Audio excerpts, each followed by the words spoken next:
surprised what they took him off the album cover. I think. Yeah. Kiss. Yeah. Well, no, they re-released. It was what was it? Creatures of the Night. They had the original. I think it was Eric Carr's debut on the album cover, and then when they re-released it, then they put Vinnie Vincent on the cover, sans makeup and whatnot. But yeah. Yeah. And what's Vinnie Vincent doing these days? Nobody knows. No one wants to find out. No, I just imagine two cops just sitting around like, should we look for that guy? Nah, we got better stuff to do. No, I don't think so. No. Well, all right. Well, I am at your service. Well, for one thing, man, it's good to talk to you. It seems like every time I see you, I seem to be doing a little bit better in life. So I think I'm hoping by the next time our paths cross, I'm going to be a Powerball winner.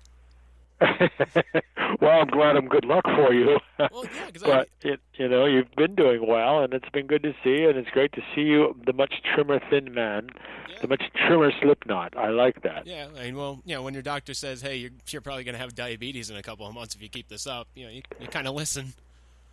Yeah. Now, how old are you? I'm 32, going on 33 very soon. Yeah. I mean, you can get away with it for a while, but when you get in, when you get up into your late 40s and 50s, you start getting in the danger zone. You got to start taking care of yourself, man. That stuff will catch you. Oh yeah, it's Don't get me wrong. It's fun to have like those the John Belushi moments, I guess, if you call them that. But eventually, you gotta kind of cut back a little bit. Yeah, well, when you're taking care of yourself, you've lost all that weight, and then every once in a while you can go for a Twinkie. Just don't, binge out for 3 days on them. Oh, yeah. I'll tell you though, man. Well, it's good to see you. I'm glad you're doing well. Yeah, definitely, man. It was really good seeing you, and, it was kind of cool. Like, for those that didn't know, I went to Carter's book signing event that was it was near Foxborough, if I remember correctly. Yeah, we were in Norwood, actually. Norwood, which is close. That's close right? enough. Yeah, that's like, a stone's throw from there. So, up in Norwood, you were doing almost like a Q&A kind of thing with Charles Laquadara, just like sharing stories and just shooting the shit about your days at WBCN. And, it was really it was really, really cool seeing the both of you there and just, having a good time. You're just like, yeah, we're telling stories here, man. Well, yeah, I mean, I've been doing this book tour talking about Decibel Diaries and the new book, and, there's 50 rock and roll stories in there, so that's fun to talk about. And I was already scheduled to do that, and then they got a hold of me and said, would you want to do it with Charles? And I love Charles. I mean, we go back a long way, and Charles is really funny. And I guess he was just stopping in Boston for a couple of days on his way to a vacation in Sicily with friends, and so I said, sure. I mean, that's a whole new added element. And I said, I can. They said, why don't you talk about your book and then bring Charles up and talk about whatever. I mean, with Charles, you can only plan. You can't really plan. I mean, you can figure that you're going to start. Oh, we'll do this, we'll do that. But Charles always goes wherever he goes, and he's got the most incredible case of ADHD I've ever seen. Shiny object syndrome. So anything that happens, like, stops him dead in his tracks, and all of a sudden you're going in a different direction, which is one of his appeals. He's very funny, and you never know what to expect. So I didn't really plan it. I just got up there, did my thing about my book, and then if anybody wanted to ask any questions, I answered. And then I said, look, let's bring Charles up. And Charles came up. And then we ended up talking about the BCN book that I wrote back in, it came out in 2013, and which he helped me with. And we talked about BCN. There were a lot of BCN alumni that showed up, and so it was just fun, a great day to tell stories. And Charles started telling the story about how he got dosed with mescaline and did a radio show. And that must have been like back in 1969 or 1970, or maybe even a little later, but not that late. Early in the 70s. And he started telling a story. He started losing his way. So I grabbed one of my books and I started reading the story out of the book to get him back on course. So yeah, Charles is something. I mean, when you get to his age, Charles is in his 70s now, and he's in really good shape. And he's he's a legend. And one of the reasons he's a legend is he hasn't lost his passion for what he does. And he's not on the radio in Boston every day, but that doesn't stop him from doing internet radio and doing things like he was doing that day we saw each other, just enjoying himself and reliving the moments. Yeah, and that was the kind of thing I was wondering though. Like, reading your book with WBCN, hearing these stories about you and Charles, the state of radio nowadays. Do you think Charles would have been as successful as he was, back in the 60s and 70s and 80s, as opposed to he would be today? Well, with Charles, it's possible, just because radio has fallen into a couple of different, typecast characters, and one of those typecast characters is the morning show, the loudmouth, crazy morning guy, and that's that is successful, and it doesn't even require music being played, as long as the host is intriguing, interesting, has outrageous or interesting things to say, or both, and perhaps a team of people around him, that could be successful. And Charles is, he's outrageous, he has wild ideas, and he always benefited from having an A1 cast of characters around him. He used to be able to recognize people's potential and used to plug them in. And there literally had to be, I don't know, well past 100 people in his show over the years. People would come and people would go.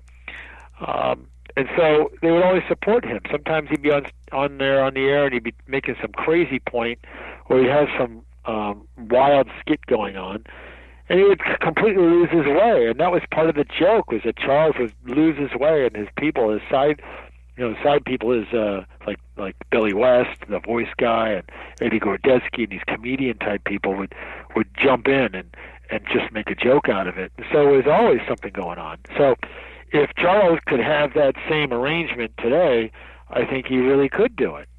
I think it's gotten harder for other people like myself to play music and be successful, because those positions are disappearing. Those radio stations that play music, many, more and more of them favor phasing DJs out and just, playing the music via computer and let the music do the talking. So as far as being an endangered species, probably I have more to worry about than Charles. I mean, it is interesting. You bring up Billy West in that last answer, though, and I haven't read too much of Radio Free Boston, the WBCN book that you wrote. Uh-huh. But I thought the story of Billy West and his, just the story of Billy West, I would say kind of at sort of a rock bottom, as you will, as compared to where he is now. I thought that was a really interesting story. Well, yeah, I think it's a classic story.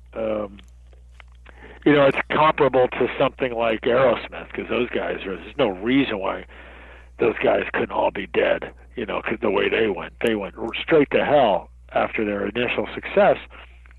And, Billy West was the same sort of deal. He's a brilliant guy, but he was a drinker. And then he was doing drugs. He was doing cocaine and drinking. And the reason that I was able to write about that so openly in the book was that he wanted me to write about that in the book. Nobody wants to get into that position, but they find themselves there. And if they actually survive it without being preachy, they just need to tell their story. It's like, look this is a dangerous place to go.